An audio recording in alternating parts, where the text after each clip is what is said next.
পাকিস্তানপন্থী রাজাকার জামাত ইসলাম তারা যে পরিমাণ বাংলাদেশের জনগণের উপরে নির্যাতন করতেছে, যে পরিমাণে জুলুম করতেছে, সেই জুলুমের প্রতিবাদ যদি কেউ করে তাহলে তাকে বিভিন্ন ট্যাগলাইন দেয়া হচ্ছে, তাকে নাস্তিক বলা হচ্ছে, তাকে আওয়ামী লীগের দোসর বলা হচ্ছে, আমাকেও নাস্তিক বলা হচ্ছে, আমাকেও আওয়ামী লীগের দোসর বলা হচ্ছে। আমি প্রতিবাদ করার ফলে যদি আমাকে এইসব ট্যাগলাইন শুনতে হয় তাহলে আমি মেনেই নিলাম আমি একজন নাস্তিক, আমি শুধু আওয়ামী লীগের দোসর না, আমি আওয়ামী লীগই করি, সেটাও মেনে নিলাম। আমি তাদেরকে বলবো, আমি বাংলাদেশের সমস্ত মানুষকে বলবো, আপনারা সবাই এই জামাত ইসলামের বিরুদ্ধে রুখে দাঁড়ান। আদারওয়াইজ যারা যারা আপনারা মাঠে নামবেন না এবং জামাত ইসলামের বিরুদ্ধে দাঁড়াবেন না, তারা সবাই নাস্তিক।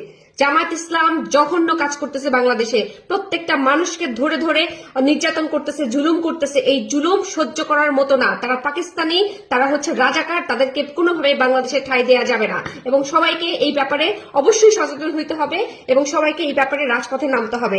এদের চিহ্ন পর্যন্ত আমাদের দেশে রাখা যাবে না। এরা নাস্তিক, জামাতের আমির নাস্তিক, জামাত শিবির যারা করে সবাই নাস্তিক। জামাত প্রচন্ড রকমের পাকিস্তানপন্থী একটা দল, এই দলকে নিশ্চিহ্ন করে দিতে হবে বাংলাদেশ থেকে।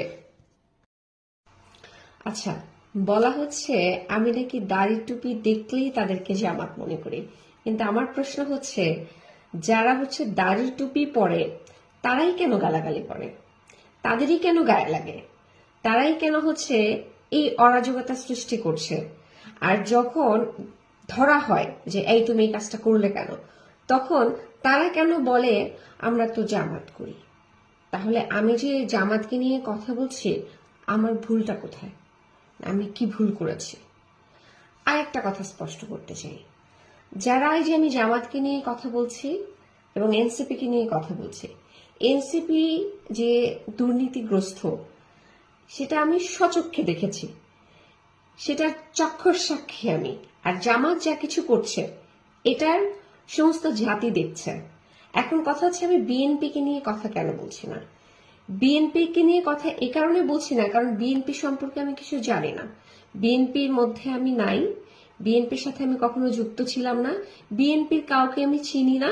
সুতরাং বিএনপি কে নিয়ে আমি কিছু বলবো যে সেটা মানে বলে ওঠার মতো এখন পর্যন্ত আমি কিছু পাচ্ছি না। তবে সামনে যে বিএনপি কিছু করবে আর নীলা ইসরাফিল চুপ থাকবে এমনটি ভাবার কিছু নাই। আমি এখন এনসিপিরও না, কারোই না। ইনফ্যাক্ট আমি আগে কখনো রাজনীতি করিনি। এই গণ অভ্যুত্থান থেকে উঠে আসা একটি নারী আমি, এবং আমি মনে করি যে এই গণ অভ্যুত্থানে অংশগ্রহণ করার মাধ্যমে আমার কিছু দায়িত্ব আছে যে আমি এই দেশে আমার যে কন্ট্রিবিউশন সেটা করি। আর সেটা কিভাবে হতে পারে, আমার তো তেমন কোনো ক্ষমতা নাই, আমি ভয়েস রেজ করতে পারি। তো আমি হচ্ছে যখন যে সময়টা দেখি যে অন্যায় হচ্ছে সেই অন্যায়ের বিরুদ্ধে প্রতিবাদ করি। সেটা কিভাবে করি, মুখে প্রতিবাদ করি। আমি তো আর আপনাদের মতো ছুরি, গুলি, পিস্তল এগুলো নিয়ে নামতে পারবো না। সো আমি আমার মৌখিক যে প্রতিবাদ সেটা আমি করে থাকি। কোথায় করি, আপনাদের সামনে করি। যেমন হচ্ছে গণমাধ্যমের সামনে এখন আমি যেহেতু যাচ্ছি না, তো আমি আমার যে ফেসবুক আছে সেই ফেসবুকের থ্রুতে আমি সোশ্যাল মিডিয়াতে প্রতিবাদ জানাই। এখন এই কারণে আপনারা আমাকে যেই ধরনের যে সমস্ত ট্যাগলাইন দিচ্ছেন সেই ট্যাগলাইনটা আমি নিলাম, আপাতত আমি নিলাম, কিন্তু আপনারা এটা মনে রাখবেন, এই যে আমাকে তসলিমা নাসরিন থেকে শুরু করে আরো যা যা কিছু আপনারা বলছেন এটা আদৌ আমি ডিজার্ভ করি কিনা। আপনারা চিন্তা করেন যে এই নারীটি যে এই বিষয়টাকে নিয়ে কথা বললো, কথাটা আসলে কতটুকু যুক্তিসঙ্গত এবং আদৌ এই ধরনের ঘটনা বাংলাদেশে ঘটছে কিনা। চোখ কান খোলা রাখেন। শুধু নীলা ইসরাফিল খালি কমপ্লেইন করে, নীলা ইসরাফিল কেন কমপ্লেইন করে সেটা একটু চিন্তা করেন। আমি এ যাবৎ পর্যন্ত যতগুলো কমপ্লেইন করেছি প্রত্যেকটা কমপ্লেইনের এভিডেন্স নিয়ে কথা বলেছি।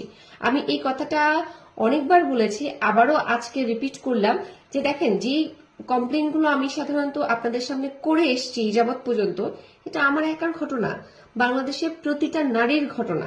প্রত্যেকটা নারীর সাথে এই ঘটনাগুলো ঘটে, কেউ বলে কেউ বলে না, আমি বলি, এটাই হচ্ছে আমার অপরাধ। এখন আমি আপনাদের কাছে আমার ক্লারিফিকেশন দিতে আসিনি। আপনারা যারা আমাকে প্রশ্ন ছুড়েছেন যে আমি বিএনপি কে নিয়ে কথা বলছি না কেন, বিএনপি কে নিয়ে কথা বলার মতো আমার কাছে কিছু নাই। আমি বিএনপিতে কখনো বিলং করি নাই, তো আমি বিএনপি সম্পর্কে অত ভালো জানি না। আর যদি বিএনপি কে নিয়ে কোনো অন্যায় আমি দেখি, অফকোর্স আমি এটা নিয়ে কথা বলবো। আমি কোনো দলের না, আমি বাংলাদেশে, আমি একজন বাংলাদেশ, আমি একটা বাংলাদেশের নারী। সেই জায়গা থেকে আমার সচেতনতা থেকে আমি আপনাদের সাথে আমার যে অভিজ্ঞতা সেই অভিজ্ঞতা শেয়ার করছি। That's it. ভালো থাকবেন।